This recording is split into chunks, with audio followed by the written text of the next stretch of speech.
अनि बालेन्द्र शाहले चाहिँ तत्कालीन मेयर पदमा हुँदाखेरि लुकेर बस्यो, मिडिया फेस गरेन, सार्वजनिक सुनवाई भएन भन्नेहरूले चाहिँ उहाँ हाम्रो सुरज सिंह ठकुरीको अहिले नयाँ प्रोग्राम, नयाँ कार्यक्रम आएको छ युट्युबमा, लगाउनु भएको रहेछ द बङ्कर भन्ने। त्यसमा गएर हेर्नुहोस् बालेन्द्रको चाहिँ दृष्टि चाहिँ कहाँदेखि कहाँसम्म हुँदो रहेछ भन्ने कुरो चाहिँ त्यहाँबाट स्पष्ट हुन सकिन्छ। नत्र म एउटा सानो क्लिप यहाँ देखाइदिन्छु, त्यसले पनि हामी स्पष्ट हुन सक्छौँ है। ल हेर्नुहोस्। यो टिमले, बालेनजीको टिमले चाहिँ मलाई उद्धार गर्नुभएको उहाँले नै हो।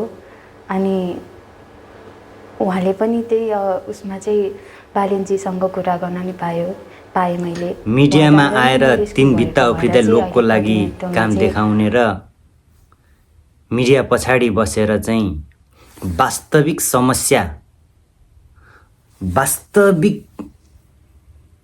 मान्छे दबिएको पीडामा भएको कहाँ छ भनेर समस्या समाधान गर्ने व्यक्ति चाहिएको हो कि लोकलाई देखाउने मिडियामा मिडियाबाजी गर्ने मान्छे चाहिएको? विचार गर्नुहोस् तपाईहरु।